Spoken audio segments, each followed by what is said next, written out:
Vamos a hablar hoy de los aspectos psicológicos en el ámbito deportivo y en concreto mi presentación versará sobre las variables psicológicas y cómo influyen en el rendimiento deportivo.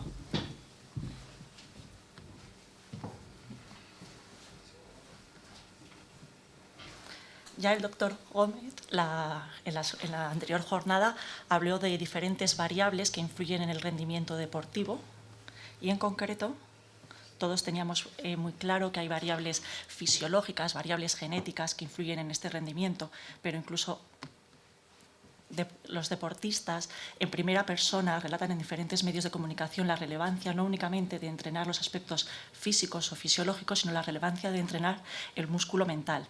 La mente es como un músculo que se entrena de igual modo que cualquier otro tipo de músculo. Miriam Blasco, medalla olímpica española, leo literalmente, habla de que fuertes y buenas técnicamente lo éramos todas, pero lo que tenía de mejor, lo que mejoraba o lo que variaba entre unas y otras era el aspecto psicológico.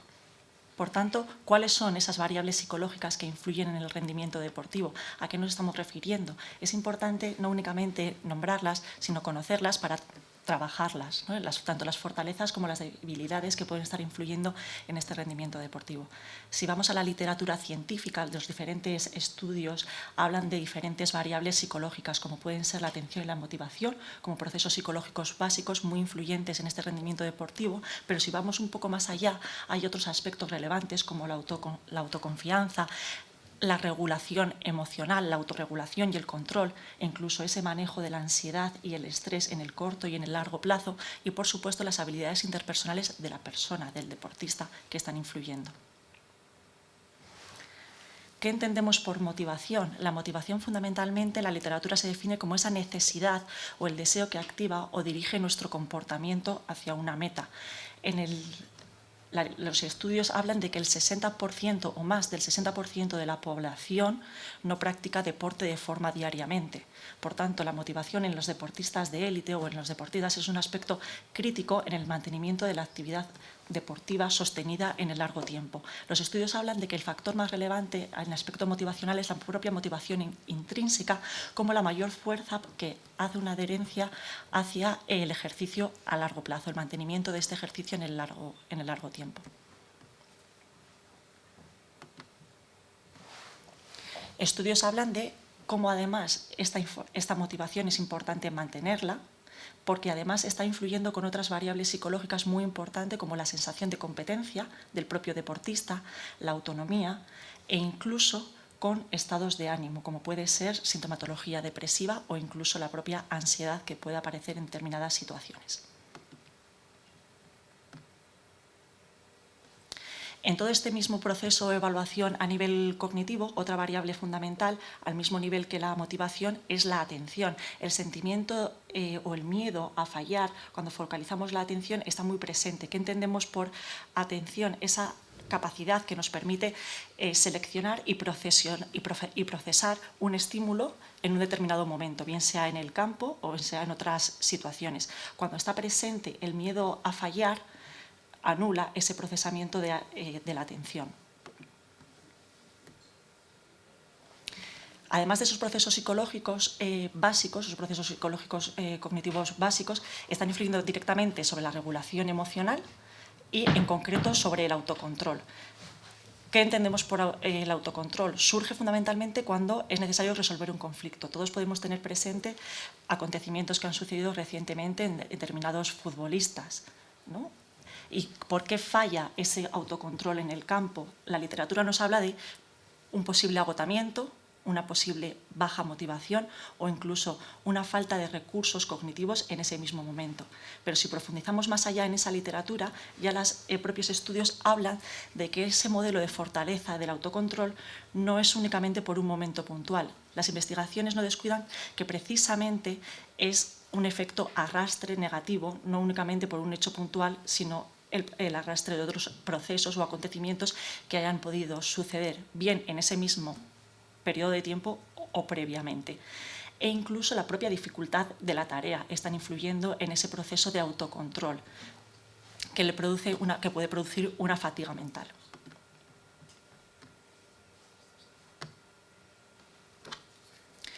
Otro aspecto importante, además del autocontrol en la regulación emocional, son las rumiaciones. ¿Qué entendemos por las rumiaciones? Entenderíamos fundamentalmente por esos pensamientos negativos, recurrentes, que acuden a nuestro cerebro, a nuestra mente, y que no siempre son fáciles de manejar. Los deportistas hablan de que precisamente cuando se ha fallado, esas rumiaciones o esos pensamientos negativos acuden o están más presentes en nuestra mente. Y la literatura habla de dos diferencias fundamentales entre la orientación a la acción o la orientación al estado. Aquellos deportistas que tienen una orientación mayor a la acción no suelen presentar tantas rumiaciones o tantos pensamientos negativos. Y precisamente el trabajar o el conocer esos procesamientos rumiativos, esas emociones negativas, y hacer intervenciones centradas en, bien sea la atención plena o en cualquier otro ejercicio que ayude a entender, controlar, modificar esos pensamientos negativos, influyen de forma directa y positiva en un mayor rendimiento deportivo. Otro aspecto importante, además del autocontrol, la atención y la motivación, es la regulación del estrés. ¿Qué entendemos por estrés? El estrés en la sociedad actual, todo el mundo, es una palabra que tenemos últimamente muy presente en nuestro vocabulario. Pero ¿qué hace alusión realmente la palabra estrés? Es la valoración que nosotros, a nivel individual, hacemos de una situación, de la demanda, de la situación en sí misma, de las habilidades que como persona tenemos para afrontar esa situación y las consecuencias del suceso. Cuando la situación es muy exigente, pero nosotros tenemos los recursos apropiados para poder afrontarla, en principio no aparecería esa situación de estrés. Cuando nosotros percibimos como inadecuados nuestros propios recursos para satisfacer esa demanda o esa situación, es cuando el estrés se activa y aparece la conocida ansiedad, con las repercusiones tanto a nivel fisiológico como cognitivo. Por tanto, es muy importante desarrollar a nivel individual, a nivel colectivo, esa habilidad psicológica de controlar el estrés, de poder controlar y manejar esas situaciones y esos propios mecanismos que tenemos a nivel de individuo para poder afrontar esas situaciones, porque posibilita mantener una mayor autoconfianza, una mayor capacidad de atención y concentración a esas situaciones de ansiedad o de estrés mantenidas fundamentalmente durante la competición. Además de estos aspectos que ya hemos ido enumerando, aspectos importantes que todo individuo, más allá del deportista, tiene es la resiliencia, y es importante conocer aquellas fortalezas del individuo.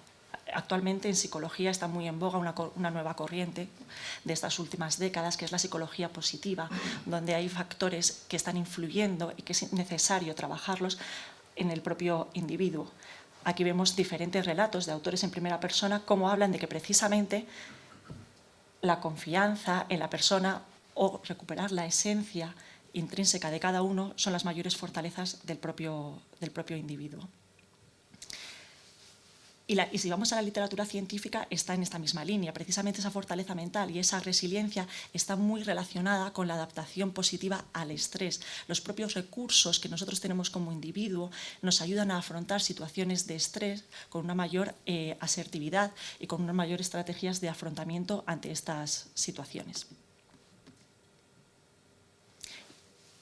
Y además, otra variable fundamental en esta misma línea sería el optimismo y la proactividad. También la literatura habla de que mayores niveles de optimismo y proactividad en deportistas están muy relacionados con mejor tareas de afrontamiento ante situaciones estresantes. Por tanto, teniendo todo esto presente, para muchos, y aquí pongo un ejemplo tal cual de una deportista que todo el mundo conocemos, para muchos deportistas no es sorpresa haber llegado hasta esas situaciones conociendo todas sus fortalezas y todas sus debilidades. Si volvemos a las primeras diapositivas, cuando precisamente verbalizan que tener una gran fortaleza mental es lo que marca la diferencia con respecto a otros deportistas, y se encuentran en un buen estado de ánimo, esto puede repercutir directamente en ese rendimiento deportivo.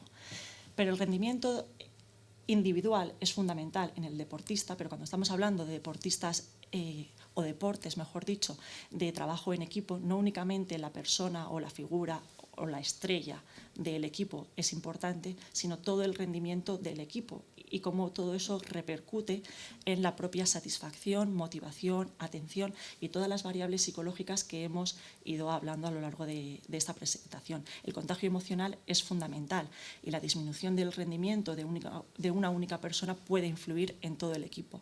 Y eso es importante trabajarlo, conocerlo y ponerlo sobre la mesa.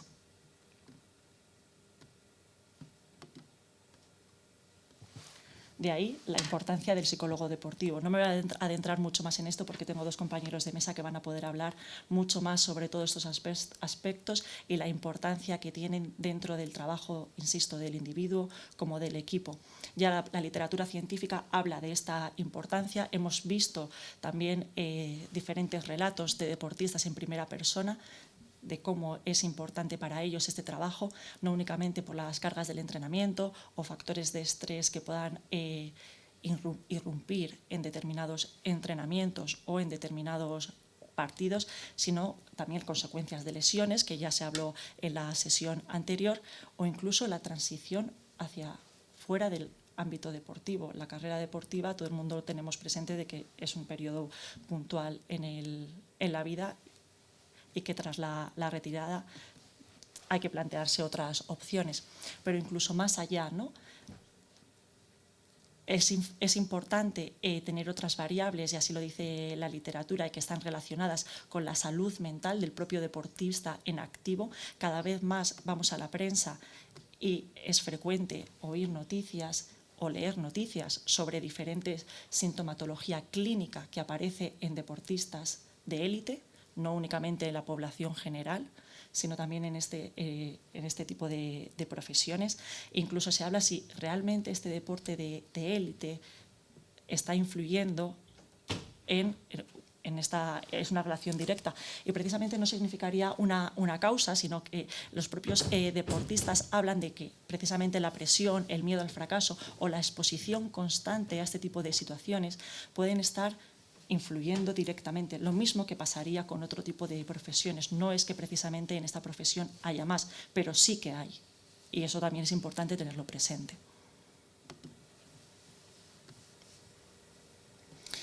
Y leo textualmente palabras de Ana Boada, que también todo el mundo la conocemos, cuando precisamente lo ha sufrido en primera persona.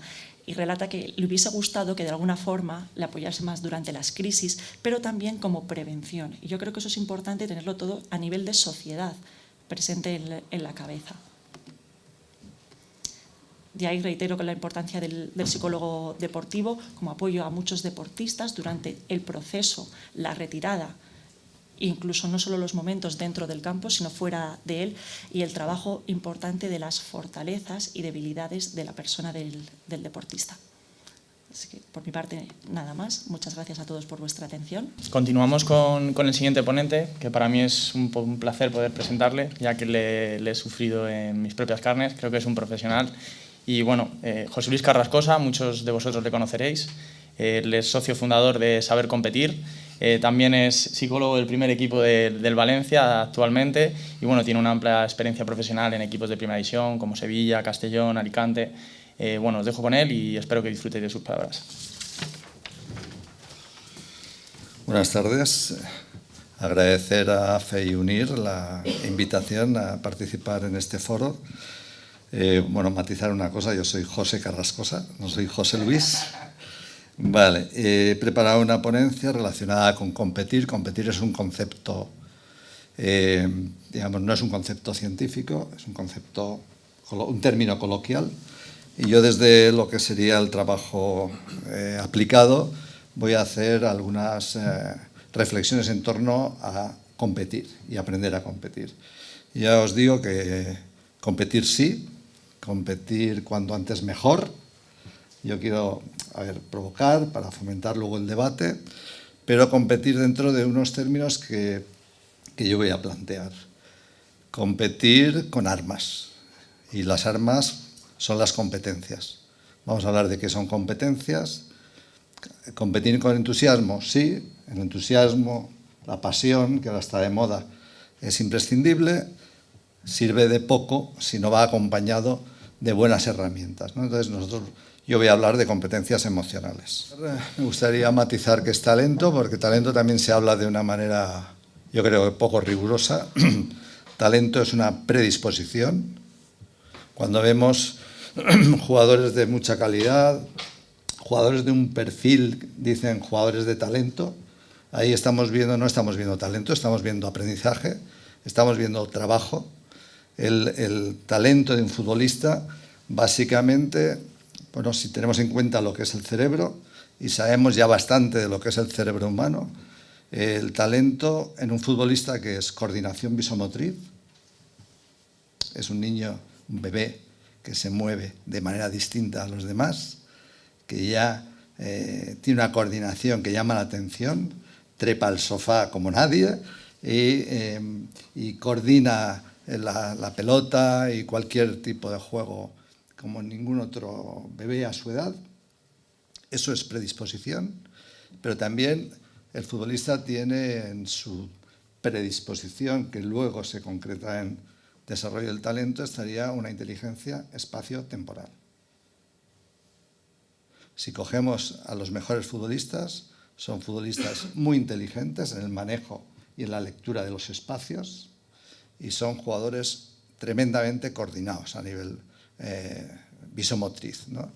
Estos bebés, si sus padres hubieran sido artistas del Circo del Sol, posiblemente hubieran canalizado su talento a través de otro tipo de actividad física. Entonces, estamos hablando de empezar a jugar en la calle, con los compañeros, entrenar con tu papá en el parque. Eso es aprendizaje, aprendizaje no formal, eso es entrenamiento. Luego ya te incorporas a una escuela y hablamos de entrenamiento formal, ¿vale? Entonces, talento sería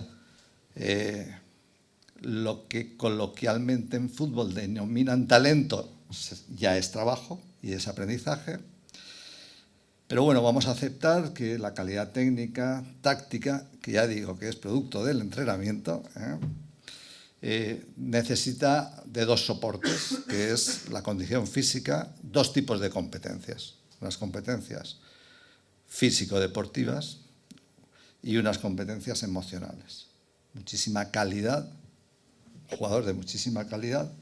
Todos sabemos que sin un físico adecuado no puede optar al máximo nivel. Pero si no es capaz de gestionar de una manera correcta a nivel emocional situaciones propias del máximo nivel, del alto rendimiento, tampoco puede optar. Bien, hay dos orientaciones que ha comentado Ana, yo os las digo de manera coloquial, una orientación hacia el éxito. Cuando hablamos de motivación, normalmente los chicos, chicas que juegan a fútbol o que inician un deporte se pueden estar movidos hacia el éxito, superar a los demás, ganar. Y esto tendría que ver con satisfacciones que tienen que ver con el ego, satisfacer el ego, ¿vale? O la orientación también puede ser hacia la mejora, el aprendizaje, el hacerlo hoy mejor que ayer y mañana mejor que hoy. Entonces, esto es una orientación a la tarea. Los orientados hacia el éxito son competitivos, pero son inestables y son histéricos, entre comillas, en la competición. Cuando les va bien, se vienen arriba, cuando les va mal, acaban saliéndose del partido, ¿no? Los orientados a la tarea son más analíticos, más inteligentes, sobre todo en situaciones de dificultad, y son más perseverantes, abandonan mucho más tarde, por tanto son más estables en la competición. Hablamos de dos motivaciones que son complementarias, no son diferentes. Entonces deberíamos de entender que en esta sociedad, que por una cuestión educativa, cultural, está claramente orientada hacia el éxito, con los chicos y con las chicas, en deporte tendríamos que complementar esa orientación, no renegar de ella, complementar esa orientación con lo que es una orientación a la mejora, una orientación a la tarea, una orientación al aprendizaje permanente. Bien, por tanto, yo diría que para mí aprender, mejorar y progresar es tan importante o más que ganar. La orientación hacia el éxito, intentas ganar a otros, intentas superar a otros. En la orientación a la tarea, tú eres tu rival y tú intentas ser mejor cada día. Por tanto, intentas ganarte a ti mismo. Bien, ambas orientaciones digo que son complementarias. Yo desde un enfoque, digamos, más psicoeducativo, yo trataría de comprometer a los jóvenes deportistas en la orientación hacia la tarea.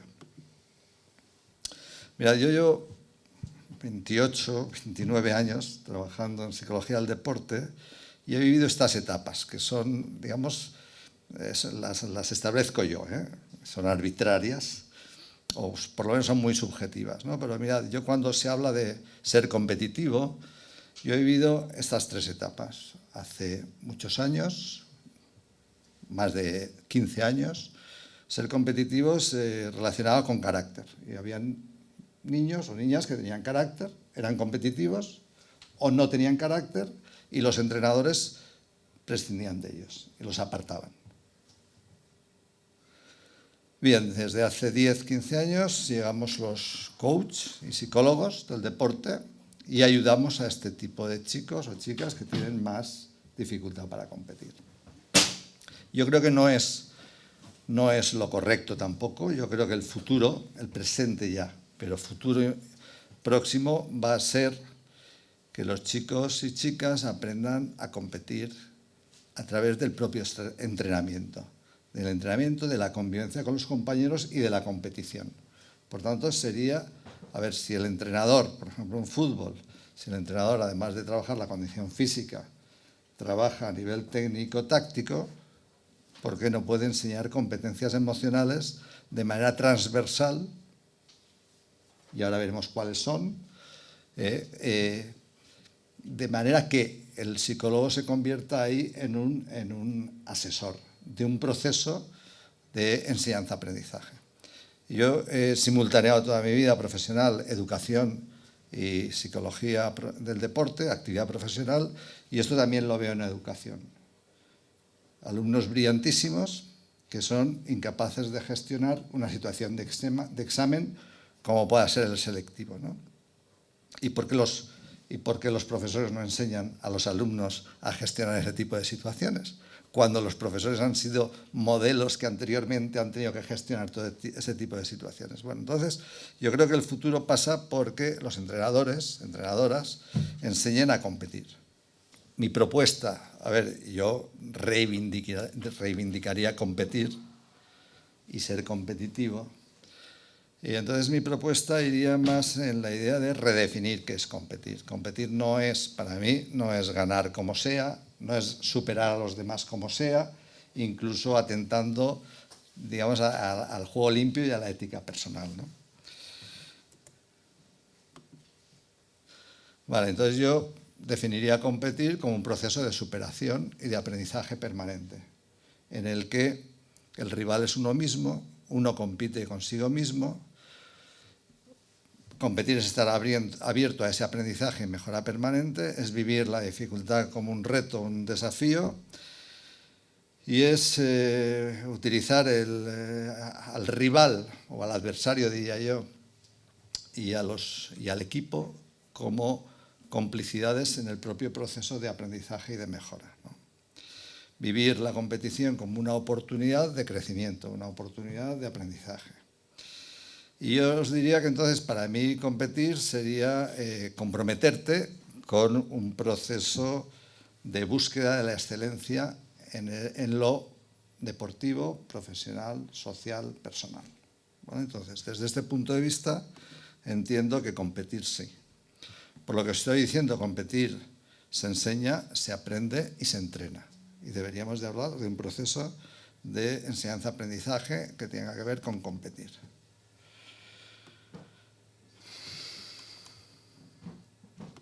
Disculpad, pero es que se bloquea. Vale. Mira, y aquí viene un concepto nuevo, que es, yo os voy a introducir un concepto que es competencias. El talento,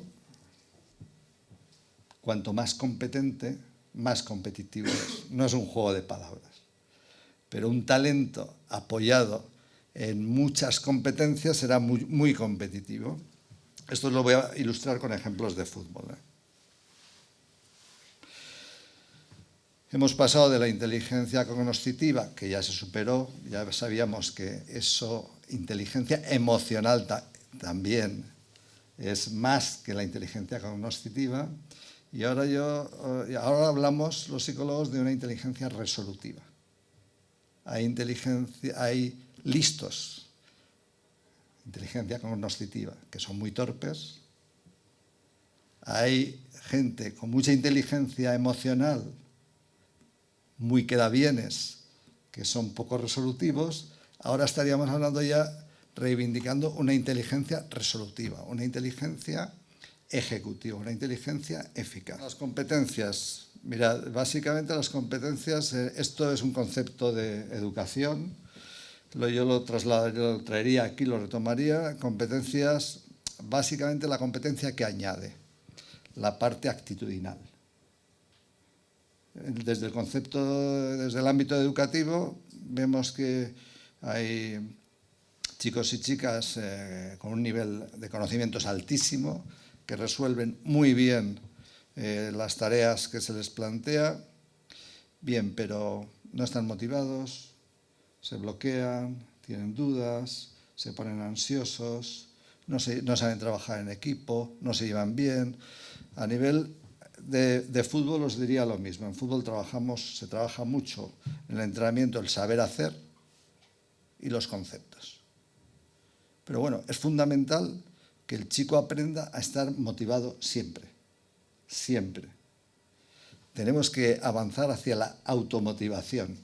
No puede ser que los chicos dependan su motivación de jugar, de no jugar, de que se sientan importantes para el entrenador, de la dinámica de rendimiento que lleva el equipo, del rendimiento suyo individual. No, tenemos que educarlos hacia la automotivación, que estén motivados siempre.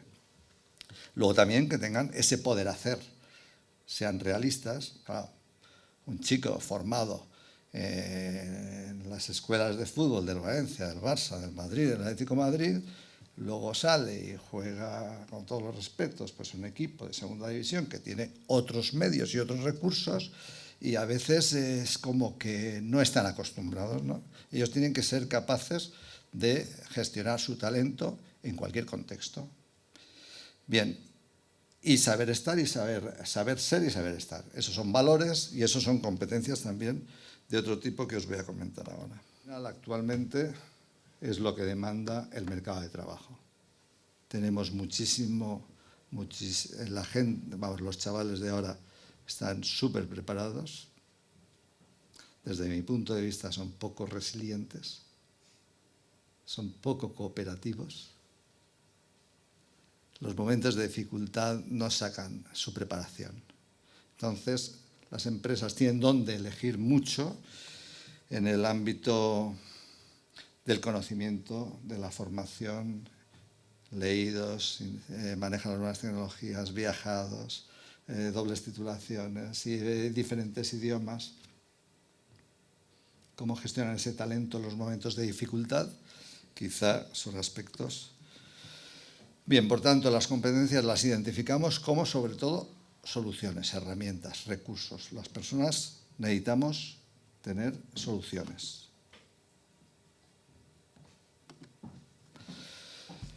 Y yo os identifico 8 competencias, ¿vale?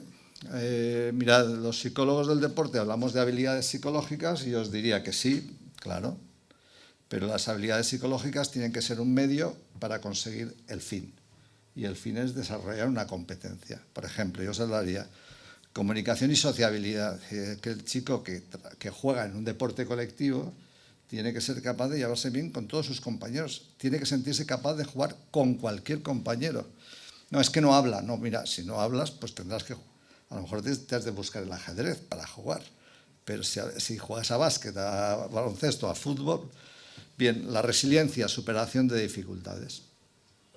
Claro, si el talento no lo sacas en los partidos decisivos, en los partidos más difíciles, si el talento no lo sacas cuando surgen adversidades, cuando el equipo se queda con 10, cuando el rival se adelanta en el marcador, bueno, valores del esfuerzo, valores de humildad, valor de la ambición, valor del juego limpio, mentalidad de aprendiz, que sería la que refleja esa orientación a la tarea, autonomía emocional, yo le doy mucha importancia, lo digo porque hablamos de habilidades psicológicas. Sí, ¿para qué? Para educar personas autónomas, que sepan interpretar éxito y fracaso. Eso que la gente se vuelve loca y llaman éxito, bueno, a lo mejor es que estoy trabajando bien. Eso que dicen fracaso, a lo mejor solamente es que tengo que mejorar mi trabajo. Pero fijaros, yo también tengo la referencia de algunos futbolistas que, claro, todo titulares en los medios de comunicación y te dice alguno, bueno, pues, José, he hecho un partido de mierda. Lo que pasa es que he metido 2 goles. Vale. Entonces, ser autónomo para tener tu propio criterio y ganar independencia respecto a las opiniones de los demás es fundamental. Y en este mundo de las redes sociales, fundamental. Porque ahora un jugador profesional vive bombardeado por todas las redes sociales, ¿no? Entonces, entender lo que son las redes sociales y ganar independencia respecto a ellas es fundamental. ¿Has de bloquearlas? No, simplemente has de tener ese grado de madurez para ser independiente, ser autónomo.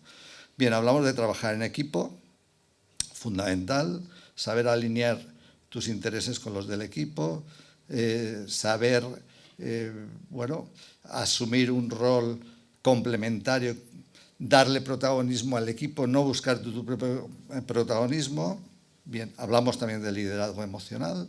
Los equipos de fútbol muchas veces decimos, es que no hay líderes. Bueno, es que los educamos. Estamos educando en las categorías inferiores a esos chicos que son más carismáticos, a que tengan liderazgo. Bien, y luego hablamos de estilos de vida saludables. Es decir, es que el talento ha de ser un talento que también sepa cuidarse, sepa descansar, sepa comer, sepa gestionar su ocio y tiempo libre. Son gente joven, tienen que salir, pero tienen que saber salir, ¿no? Bien, ya voy terminando. Con todo lo que estoy comentando, a nivel emocional, todo se puede aprender, se puede entrenar. Decía que desde el deporte de equipo de fútbol no solamente se aprenden valores, también se aprenden competencias emocionales. Se aprende a ser más autónomo, a trabajar en equipo, se aprende a ser más resiliente, etcétera. Se aprenden estilos de vida saludable, etcétera, etcétera.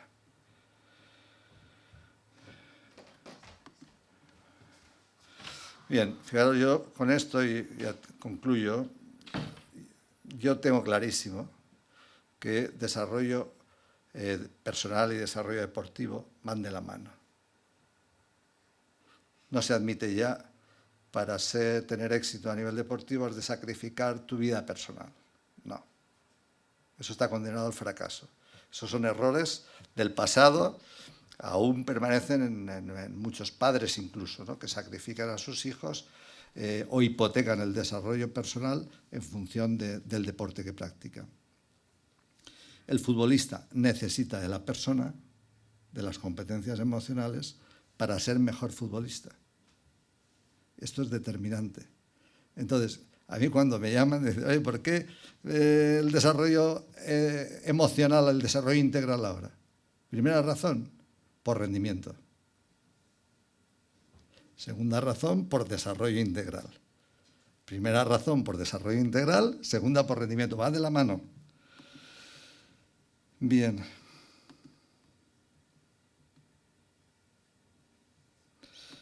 A ver. Vale. Por tanto, yo concluiría con esta definición. Para mí, aprender a competir es lograr que los jóvenes deportistas, niños, niñas, chicos, chicas, se comprometan con un proceso de aprendizaje y de mejora permanente y busquen la excelencia en lo deportivo y en lo personal. Luego, además, en lo social y en lo profesional. Para nosotros también es un orgullo tener hoy aquí a Daniel Jáuregui. Es un coach deportivo, ha trabajado en alto rendimiento durante muchos años y bueno, en muchas modalidades como puede ser el golf, hockey, baloncesto, así que os dejo con él y espero que disfrutéis. Yo considero que las cosas que se crean, y el alto rendimiento es una creación, no es algo que sucede. De hecho, en el deporte el éxito también es una creación. El éxito entendido únicamente como éxito deportivo, no como resultados, es la excepción. ¿Cuántos campeones hay por año? Quien se dedica al alto rendimiento debe convivir con perder. Si no, no sabe lo que es el alto rendimiento. De la misma forma que quien quiera liderar debe saber lo que significa ser liderado, porque si no, ¿cómo liderar? Por eso nosotros creemos que el alto rendimiento, como muchísimas cosas, es un viaje de adentro hacia afuera. Por ejemplo, este micrófono, antes que nada, fue una idea, estaba adentro. Los móviles que tenemos en la mano en este exacto momento, antes que nada, fueron una idea. Esta universidad, antes que nada, fue una idea, y esta charla, este encuentro, antes que nada fue una idea. Y luego va a la realidad. Es como si hubiera dos pasos creativos, uno interno y después querer poner eso en el mundo. En ese sentido, el punto de partida y el punto de llegada eres tú siempre. ¿Quién sería si no? Por eso digo que en este tipo de foto, la llegada, a donde llegues, es tu responsabilidad y de dónde partas también. De hecho, a nosotros no nos importa dónde estás, sino dónde quieres estar.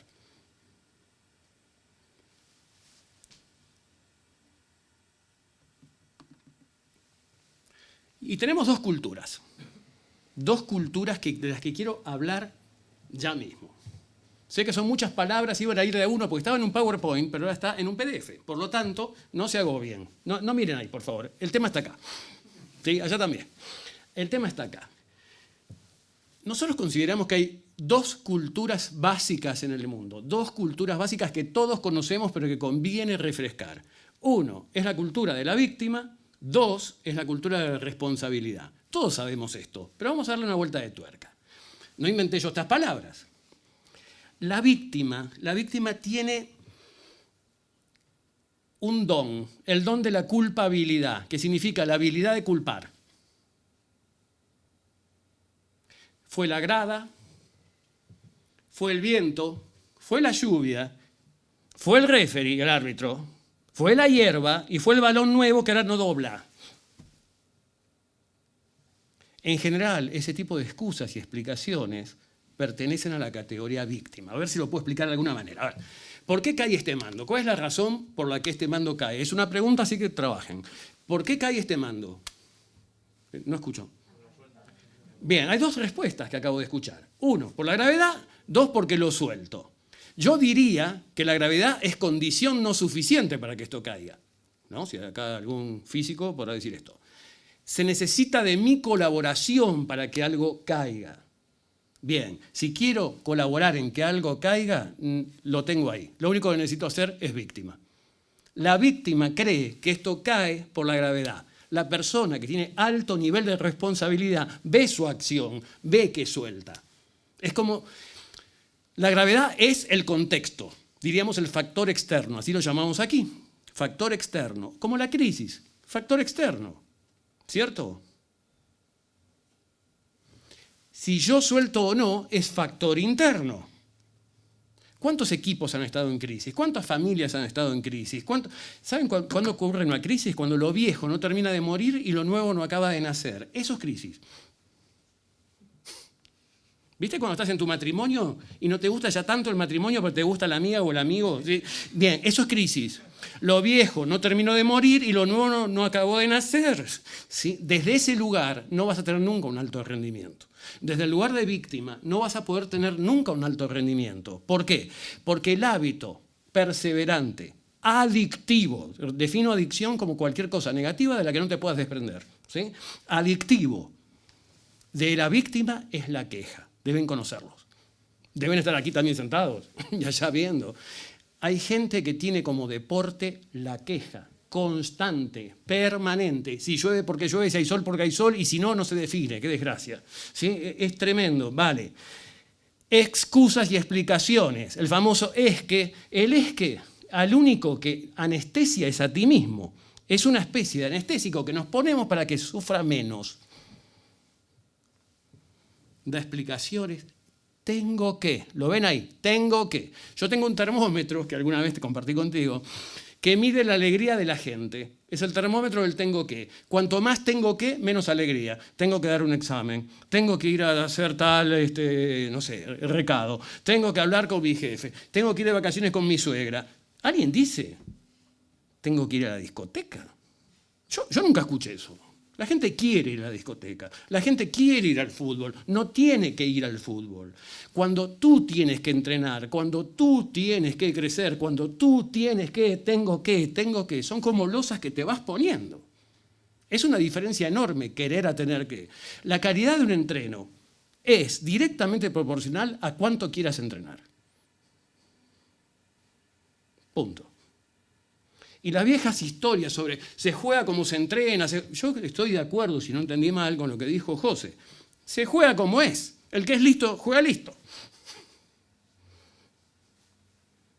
El que es bravo, juega bravo. Va casi en su ADN.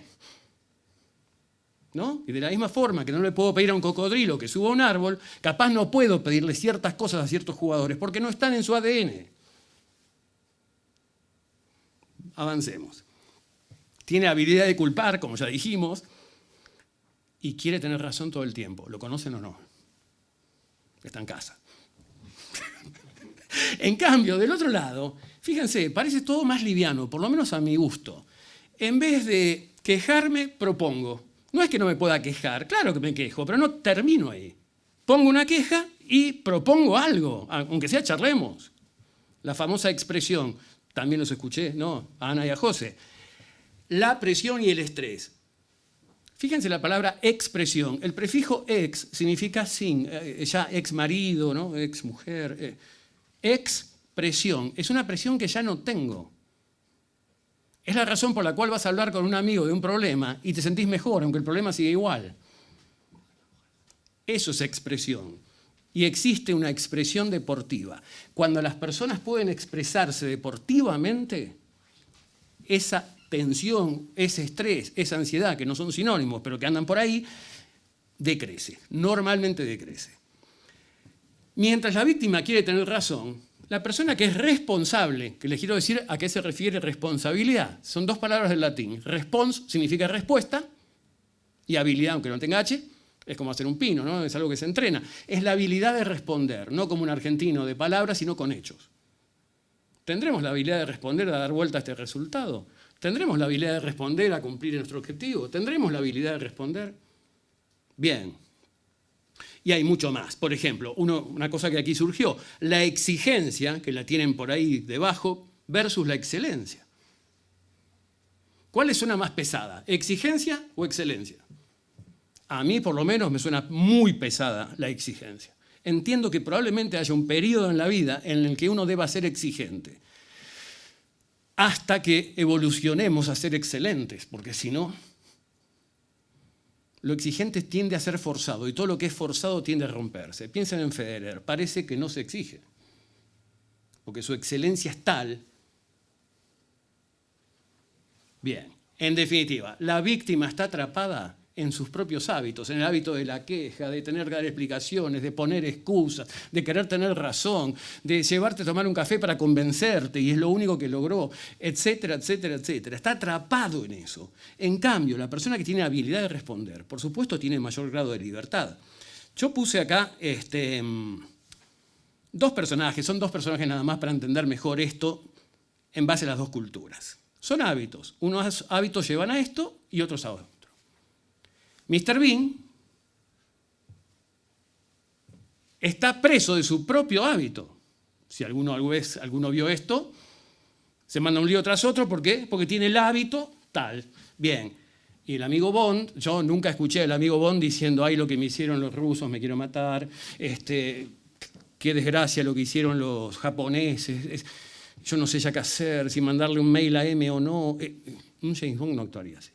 Justamente, es una persona de acción.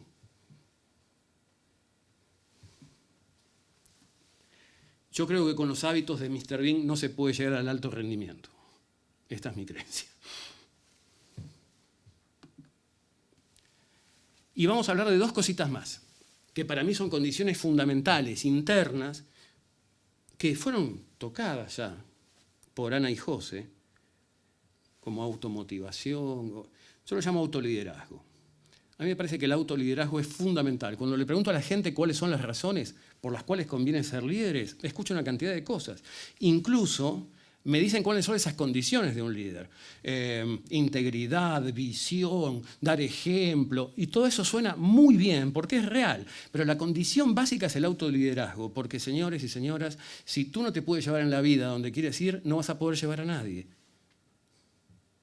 Y a veces hay que llevar una defensa, a veces hay que llevar un medio campo, a veces hay que llevar un ataque, a veces hay que llevar el equipo, hay veces que hay que llevar el club, hay veces que hay que llevar la prensa. Hay bastantes cosas para liderar.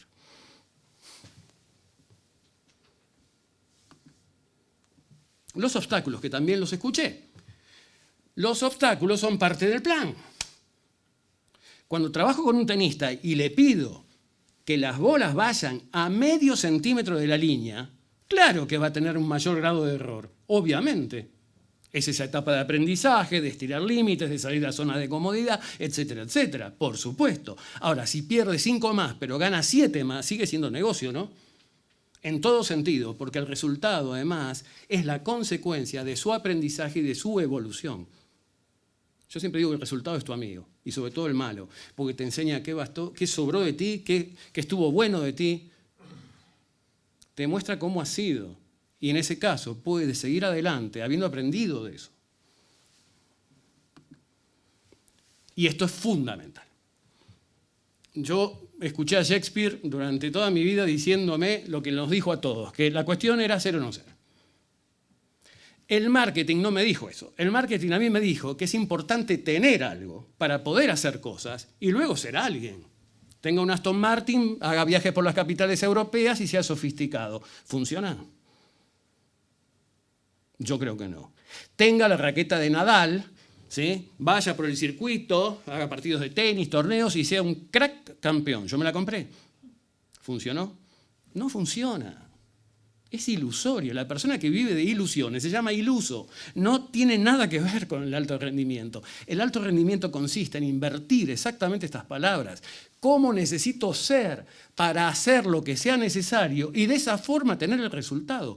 Cuando nosotros trabajamos con equipos, en este momento estamos llevando algunos, incluso fuera del país, en México, bla, bla, nunca hablamos del resultado. Nunca, jamás. Ni una vez. Tengo todas las charlas técnicas grabadas. Se habla de cómo necesitamos ser y lo que vamos a hacer y confiamos que en base a eso el resultado vendrá. Así que no somos resultadistas, pero sí, ¿cómo explicarlo? ¿No? Porque al fin y al cabo, el resultado es la última foto de un proceso. Y yo creo que un proceso hecho en excelencia puede tener un resultado asociado a esa calidad. Sería un milagro que un proceso desastroso desemboque en un resultado de excelencia.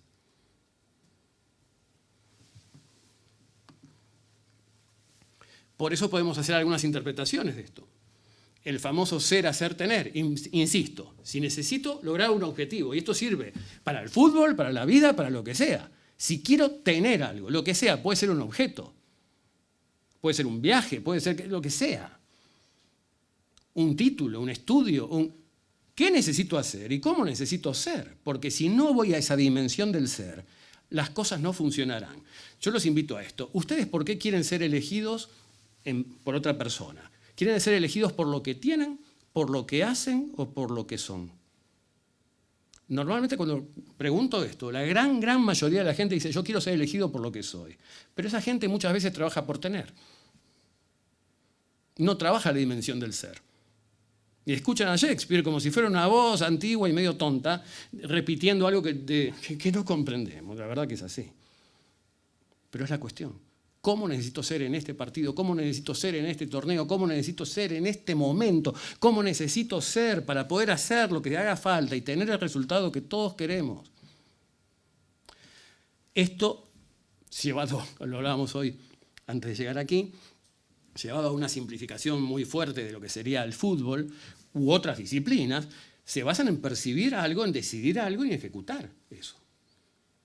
percibir, decidir y ejecutar. Y les recuerdo que las dos primeras son mentales.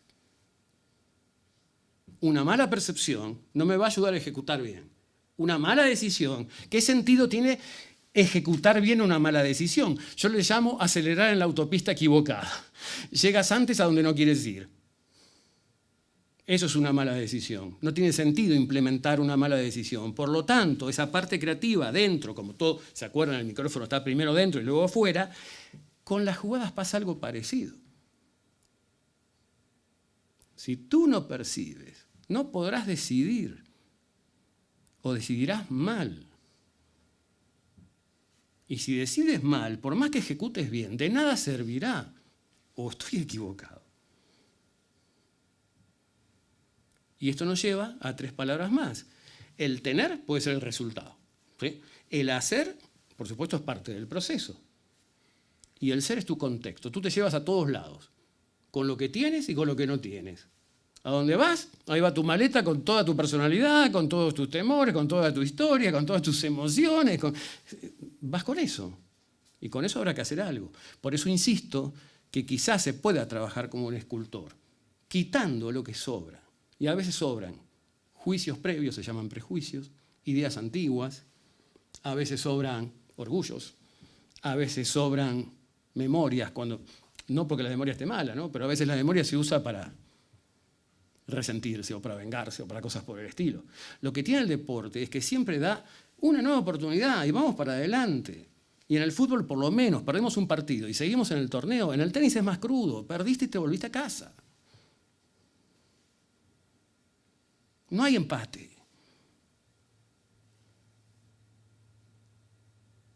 Así que si tuviera que hablar de 3 claves, para mí son las siguientes.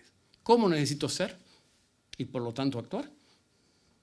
Te tiene que coincidir el audio con el vídeo. Si no te coincide el audio con el vídeo, lo que digo y lo que hago.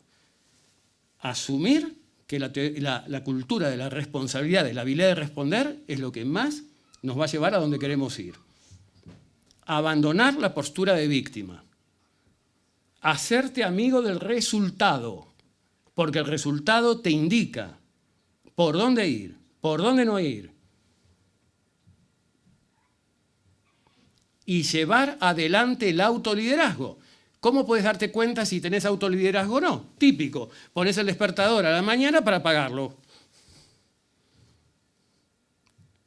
¿Cuántos hacemos esto? Todos o muchos. Cuando podemos lo hacemos. Y cuando no es un tengo que.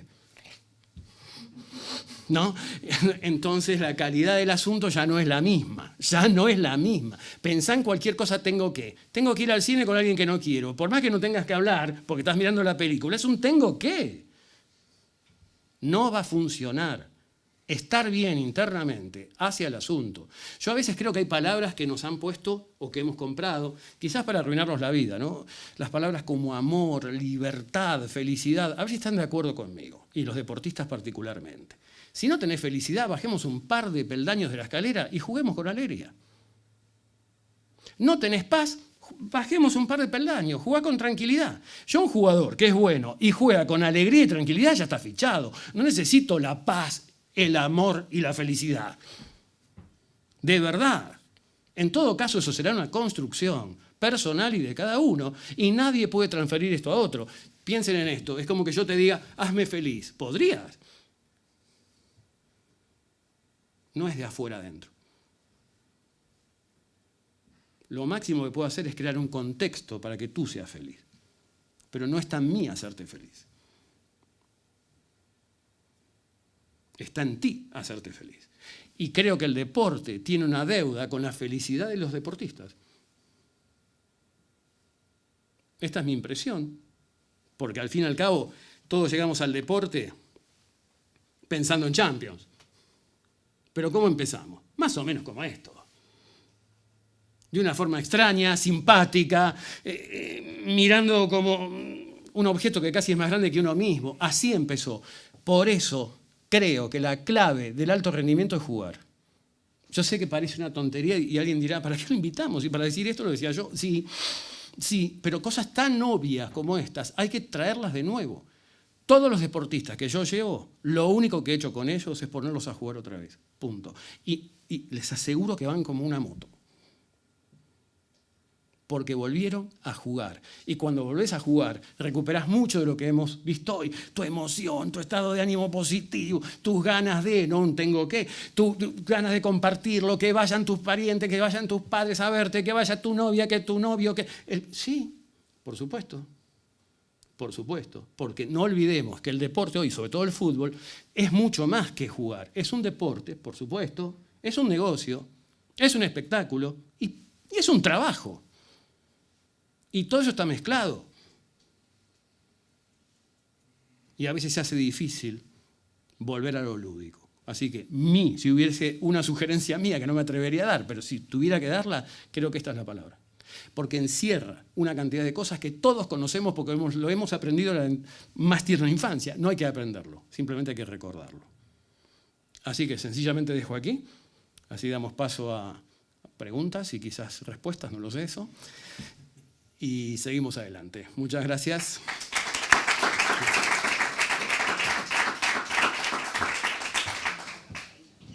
Un placer. Lo primero, daros las gracias por compartir este ratito con todos los que estamos aquí, con los que estáis en casa pudiendo disfrutar de estos tres grandes profesionales.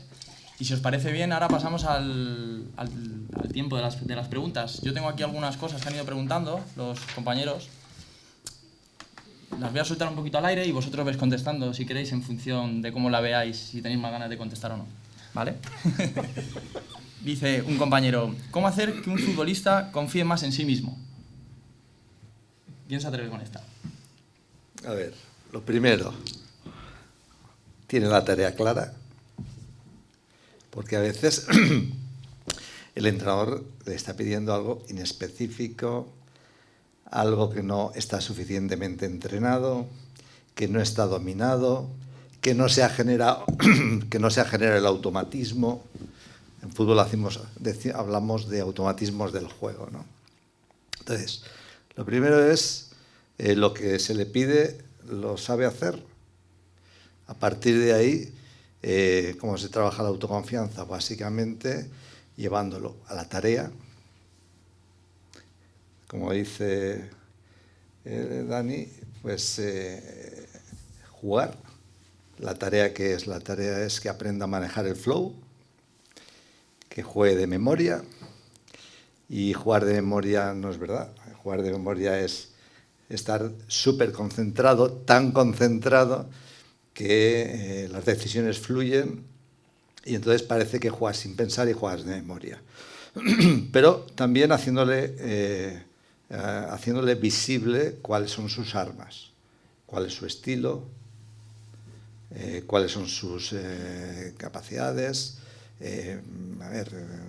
Por ejemplo, cuando un jugador profesional, pues a veces se le olvida que tiene nivel y se le olvida que sabe hacer su trabajo. Y puede más la responsabilidad y a lo mejor las consecuencias sobre el resultado que tengo nivel y mi trabajo lo tengo claro. Esto es potenciar la autoconfianza, ¿no? Dani. Yo creo que la confianza tiene tres niveles. Lo hablábamos también hoy antes de entrar. Hay un nivel que es la confianza en ti mismo, desde lo que estábamos preguntando. Pero hay dos niveles más. Confiar en tus compañeros. Y el tercer nivel es confiar en el contexto, en la institución o el club, por ejemplo, que en ese momento te tiene cobijado. Y eso es como una mesa redonda de tres patas, las tres confianzas en equilibrio. Cualquiera de las tres patas que esté más corta, todo lo que yo apoye sobre la mesa tiende a caerse, ¿no? A girar, a ir a donde quiera. Por lo tanto, no es solamente una cuestión de confianza individual. Por supuesto que eso va a misa y se necesita como el aire, y más en el alto rendimiento. Pero si estuviera solamente esa y tampoco está la confianza en compañeros o tampoco está la confianza en el contexto, no va a funcionar. En el fondo es una cuestión de equilibrio. Genial. Vale, esta pregunta, si te parece bien, que nos la conteste nuestra compañera Ana. ¿Qué ejercicio o herramienta puede hacer un entrenador para que su equipo comience el partido en un nivel óptimo de activación? Madre mía. Está buena. Bueno, yo creo que la perfección no existe, ¿no? Y entonces, para lo que una persona a nivel individual, ciertos niveles de tensión o ansiedad pueden ser óptimos, para otro jugador u otra persona eso no tiene por qué ser así. Entonces, yo creo que es muy importante el trabajo en equipo. Estoy de acuerdo con lo que decías de los tres pilares, el apoyo de la institución, el apoyo del entrenador, del psicólogo deportivo a nivel individual hacia cada uno de los jugadores, y también la creencia en el equipo, ¿no? Y eso se transmite de forma directa e indirecta en cada momento, y eso yo creo que es muy importante antes del partido, más allá de ese manejo de la ansiedad que sí que o del estrés antes de comenzar. ¿Una aportación más? José. Sí, a ver, desde el concepto de ajuste de tensión, si hablamos de activación, pues cada partido tendrá el entrenador que hacer una cosa u otra. Por ejemplo, ante un derbi o un partido en el que te juegas unos objetivos, una final, el entrenador tendrá que bajar nivel de activación, tendrá que dar normalidad, tendrá que llevar al equipo y a los jugadores a la tarea, hacerles ver que desde el trabajo es un partido más, que se resuelve como cualquier otro, trabajando más y mejor que el rival. Bien, en cambio, en otro tipo de partidos, cuando un equipo lleva una dinámica ganadora, el entrenador tiene que generar dificultad. Y entonces, para activar y subir el nivel de activación. Y tiene que generar, cuando digo generar dificultad, tiene que hacer que ese equipo que parece inferior sea procesado por su equipo como un rival importante. De manera que el equipo no le pierda la humildad al rival y salga en modo alerta, llamo yo, ¿no? Eso, entonces, lo digo porque el entrenador para mí ahí es una especie de, os diría yo, de mago, en el sentido de mueve las emociones individuales y colectivas, ¿no? Mira, aquí tenemos una pregunta en el chat de nuestra compañera Nieves que dice: ¿cómo se debe gestionar el grupo ante un posible descenso? Es decir, si estás en el descenso, ¿cómo lo gestionaríais vosotros? ¿O cómo trabajaríais con ese tipo de jugadores? Bueno, la dejo al aire. Tomo la palabra porque durante todo este año estamos llevando un equipo mexicano y fuimos contratados para casi que evitaran el descenso. Y es un equipo que ahora está a punto de llegar a la liguilla. Esto significa de mitad de tabla para arriba, ¿sí? En el fondo, la pregunta es cómo gestionar los miedos. Cómo gestionar el temor a perder lo que tenés, a perder el estatus, a perder la categoría. Se llama categoría, ¿no? Es interesante. Como el to be, ¿no? El ser y estar. Si soy, si estoy, ¿no? Si no estoy, no soy. No tengo mucho más para decir. Sé que los jugadores, cuando tienen un objetivo, y lo que diferencia un objetivo de un sueño es un plazo, ¿no? Y cuando están comprometidos, yo uso una palabra etimológicamente, la utilizo de esta manera, compro y estoy metido. Cuando una persona compra y está metida, comprometida, realmente no hay mucho más para hacer. Lo único que se necesita a veces es una especie de masa crítica que empuje a los demás, y en ese caso sí es muy importante que exista un liderazgo fuerte dentro del equipo, y si no lo creamos, esto fue lo que hicimos. Que el fuego nazca una vez más de adentro a afuera del equipo, no de afuera a adentro. Y hay una vieja regla en PNL, programación neurolingüística, que dice que debemos tratar a todos por igual, pero agrega, porque eso suena muy democrático y suena genial, pero no termina ahí. Debemos tratar a todos por igual, es decir, a cada uno en forma diferente. La activación para uno será de una manera, la confianza de uno será de una manera, cada persona es un universo, un mundo, y tener esa intuición, ese olfato para saber qué le va bien a cada uno y cómo son las cosas para motivarlo, que como bien dijo Ana, yo no creo en la motivación extrínseca, en los bonus en las empresas, yo creo en la motivación intrínseca, algo así como ser un boy scout, no quiero hacerlo y punto, ¿sí? No hay mucho más. Es poner simplemente un compromiso sobre la mesa y no hay plan B. Cuando no hay plan B, el A no va a fallar. Uno crea un plan B cuando cree que el A no va a funcionar. Eso no es ser precavido, eso es tener miedo. Yo voy a añadir otro matiz de lo que sería trabajar con un equipo en situación de descenso, ¿no? Yo creo que ahora, en el perfil hablo de fútbol profesional, ahora es más fácil encontrar jugadores y equipos que pecan por exceso de responsabilidad y por exceso de compromiso que por déficit. Es decir, ahora el jugador profesional quizá a veces es demasiado profesional en lo que es cómo vive la profesión. Eso que dicen en fútbol, ser futbolista 24 horas. Eso es un desastre, ¿vale? Pero vende bien. Vale, entonces, en psicología ahora trabajamos mucho hacia generar emociones positivas.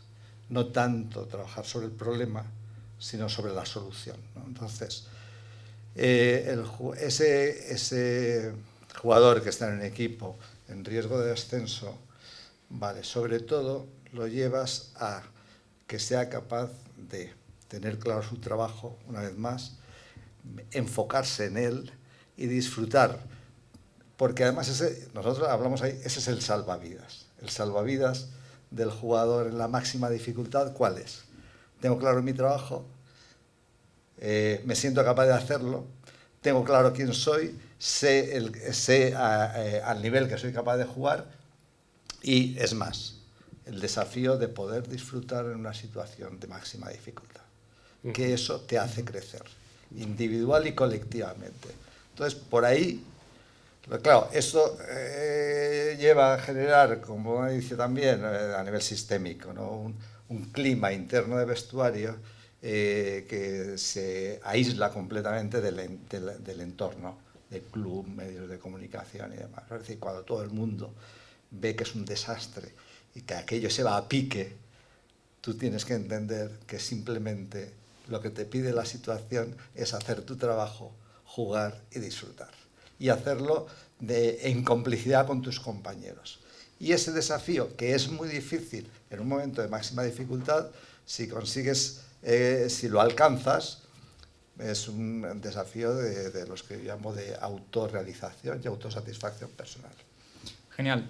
Tenemos más preguntas que están animando. Mira, por ejemplo, Denis dice, ¿no nos preparamos demasiado para el éxito y muy poco para el fracaso?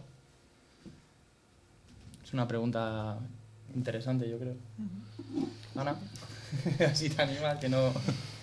Bueno, yo creo que la sociedad en general estamos muy motivados todo, ¿no? Porque es lo que nos exige una sociedad exigente, constante, que parece que muy focalizado en el resultado, más que en vivir el proceso como tal. Y quizá tendríamos que precisamente, ya no solo a nivel de jugadores, hacer una reflexión y volver a la esencia, a disfrutar en el equipo. Y yo creo que eso es importante trabajarlo en el día a día, cada individuo y cada persona. Y ahora ya lanzo más allá, ¿no? A nivel de sociedad. Si a nivel de empresa nos movemos por objetivos únicamente, esa motivación extrínseca dice mucho de nuestra persona. Y eso mismo a nivel deportivo, si nos movemos únicamente por ser titular o por tener un titular en un periódico, eso nos está llevando a no disfrutar del trabajo, de la profesión. Entonces yo creo que es esos 10 minutos que muchos psicólogos, y ya no psicólogos, médicos y cada vez más profesionales de la salud hablan de tener 10 minutos de autoconocimiento al día, de pararnos y pensar qué es lo que queremos y a dónde vamos, ayuda mucho a ese conocimiento y a poner en valor a la persona. Aquí se han hablado mucho de los valores, ¿no? Y también hay muchos, Goleman habla de que ningún líder puede ser buen líder si no es buena persona. Entonces hablamos de la técnica, hablamos de los valores psicológicos, hablamos de muchos aspectos a nivel teórico y práctico que están presentes, pero a veces también hay que volver a lo primario, a la persona, a la esencia y a los valores que están manifiestos en cada uno de nosotros, nuestras fortalezas, nuestras resiliencias, porque al fin y al cabo es lo que marca la diferencia. Mira, tenemos otra pregunta que pone, para jugadores que pierden la calma, nos lo comenta nuestro compañero Cristian, para jugadores que pierden la calma muy fácilmente, cuando la prensa no ayuda, cuando los medios no ayudan, las redes sociales menos, ¿cuál es el abordaje para ayudar a ese jugador a su mejor autocontrol? Bueno, yo he comentado antes fomentar la autonomía, ¿no? Que el jugador entienda cuál es su zona de control y cuál es la zona de no control, y focalice la energía en la zona de control. Lo que puedan opinar los demás, con todo el respeto, escapa al control de uno. Las decisiones, fijaros lo que os digo, decisiones del entrenador escapan al control de uno, las decisiones de la dirección deportiva, las opiniones de los medios de comunicación. ¿Qué es lo que puede hacer? ¿Dónde debe de focalizarse el deportista? En su ejecución, en su entrenamiento, en su ilusión, en su autoconfianza, en tener su propio criterio. Y entonces, bueno, que digan, oye, eres un paquete. Yo creo que desde la autonomía emocional es, vale, tú lo piensas y no te digo que no. Y yo hago mi camino y no me siento paquete.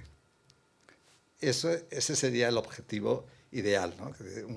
Un deportista con desarrollo personal, que entienda el contexto en el que se mueve. Yo les digo a los futbolistas, mirad, haces un trabajo público y eso es como, lo haces en el escaparate.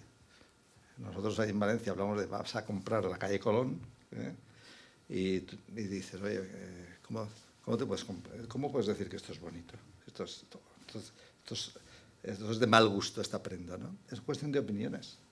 Entonces, el público que dice, este es un paquete, o este es un fenómeno. Y eso son opiniones de no expertos, son opiniones completamente subjetivas y también, digamos, de aficionado, de forofo, entre comillas. Entonces, uno tiene que aprender a convivir con lo que es hacer un trabajo en el escaparate. Sí, si me permitís, ¿no?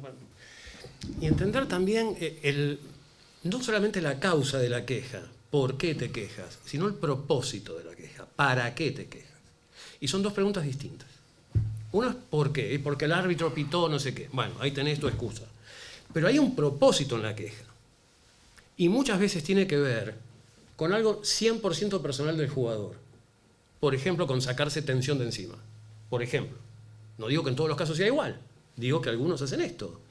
Pero la queja, en el fondo, tiene la misión de no servir para nada. En el fondo, lo único que te hace es cargar, te da amarillas, de ansiedad, los estados de ánimo, como has dicho, son como los bostezos, ¿no? Son contagiosos. Entonces tenemos 2 o 3 quejosos en el grupo y anda a ver qué equipos podemos armar con eso.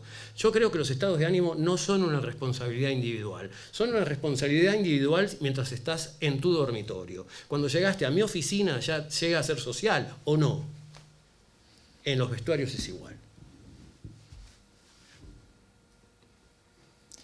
Vale, tenemos otra pregunta que dice, os la resumo un poco, dice, ¿cómo un jugador de cantera, que está acostumbrado a ganar prácticamente siempre o casi siempre, da el salto a un equipo que no es tan profesional y empieza a perder?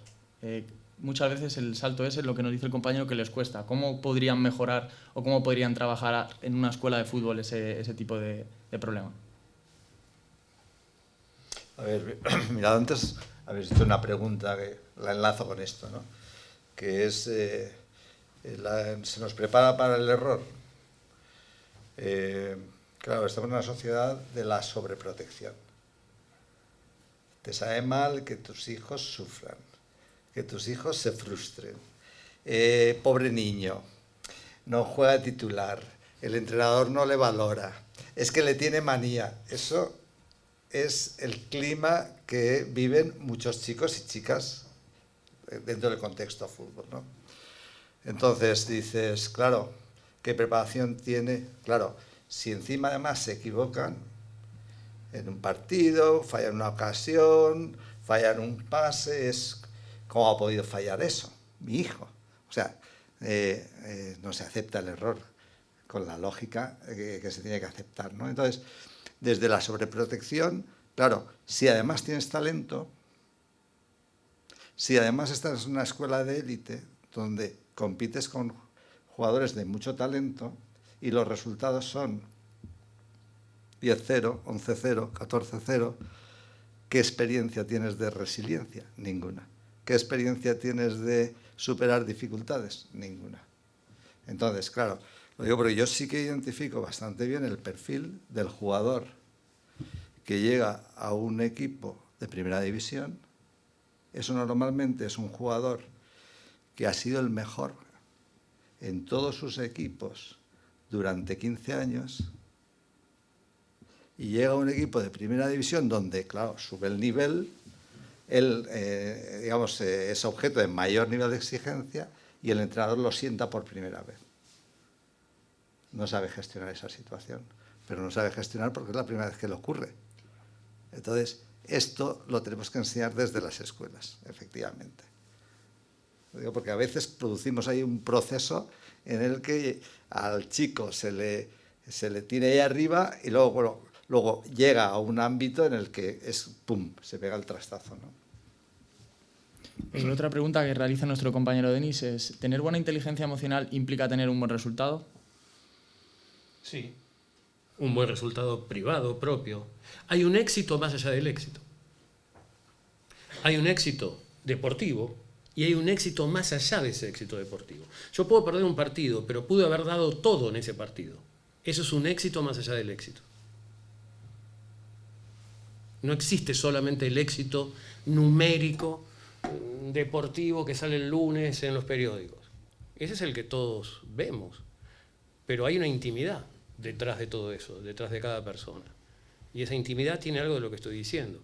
Hay gente que pudo haber perdido un partido y por alguna razón íntima ha sido el partido de su vida.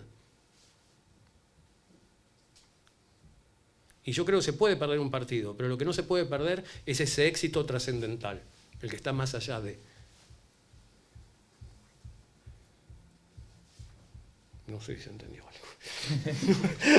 Yo, a ver, Dani, vamos a complicarlo un poco más. Lo digo porque yo estoy totalmente de acuerdo con lo que has dicho, pero ya viene luego el perfil de la persona reflexiva, hiperreflexiva, autoexigente en exceso, perfeccionista, y entonces no gana nunca, no alcanza nunca su éxito personal. Ese partido que necesita ganar él, no lo gana nunca. Y es más, te puedes encontrar jugadores que te dicen, no, si todo me va bien, unas estadísticas buenísimas, unos números buenísimos, una trayectoria buenísima, y te dice, oye, José, ¿cómo tengo tan poca confianza? Pues a veces por lo perfeccionista que eres, por lo autoexigente que eres. Entonces lo digo porque yo suscribo totalmente lo que has dicho, pero cuidado porque a veces hay perfiles personales donde el mayor enemigo es uno mismo. Sí, soñar. Si os parece, acabamos con esta última pregunta. En formación, ¿qué porcentaje puede influir o perjudicar un padre de un jugador en su progresión? Ana, ¿te animas? Bueno, yo creo que los padres son factores o pilares fundamentales, ¿no? Solo en el desarrollo emocional del niño, pero yo creo que es importante tenerlos como aliados siempre. Y en los ámbitos deportivos me imagino que será similar. Desde que el niño nace y ve en el propio neurodesarrollo de la persona, los primeros ejemplos son los padres, ¿no? En la adolescencia ya llegan a ser otras personas, y en este caso son los entrenadores, o es su ídolo, el delantero de su equipo favorito que más goles mete. Entonces, si desde el inicio los padres siempre llevan una ventaja mucho mayor a nivel, van 10-15 años por delante nuestro a nivel terapéutico o a nivel como psicólogos deportivos a cuando llegan a un equipo. Entonces yo creo que es importante en muchos aspectos conocer cómo han trabajado, cómo están influyendo en esos aspectos, pero tenerlos como aliados, no nunca como culpabilizadores de ningún caso. Sí que es verdad que ocurre, ¿no? Es decir, a veces vienen como muy empoderados, pero porque han sido así desde el inicio. Pero yo creo que es un aspecto, insisto, en ver a los padres como aliados en cualquier sentido, porque es donde están esas personas, en el núcleo. Yo sobre esto quería decir, a saber, esto está estudiado. La primera razón para el abandono de la práctica del deporte son los padres. Tal cual. Esto está estudiado, ¿eh? O sea, no nos engañemos. Lo digo porque hay que ser cómplices de ellos, sí, aliados también. Segunda razón por la que un niño abandona el deporte es el entrenador. Entonces, yo ahí reivindico, yo creo que es una responsabilidad de los psicólogos del deporte fundamental y de los educadores en general,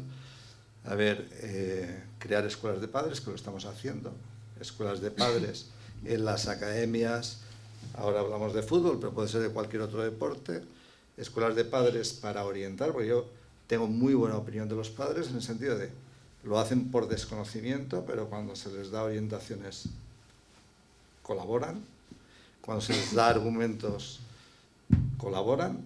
Entonces, crear la escuela de padre para ayudar a que los padres apoyen de una manera efectiva el desarrollo personal y deportivo de sus hijos, y educar también perfiles de entrenadores y educadores. Es decir, que el entrenador eduque estas cosas que estamos comentando, enseñe fútbol, pero enseñe otras cosas, valores, competencias, y que no sea un entrenador que solo le importe entrenar, la alineación, ganar o perder, ¿no? Bueno, la verdad que para nosotros para ir terminando, ha sido un placer poder contar con vosotros hoy aquí. A nivel personal os doy las gracias, igual que a UNIR y AFE, por participar de estas ponencias. También dar las gracias a todos los que os habéis conectado. Siento mucho que algunos a lo mejor os habéis quedado con alguna pregunta que no os he podido contestar, pero os esperamos en próximas convocatorias que realizaremos, y nada, que disfrutéis de esta tarde y un saludo para todos.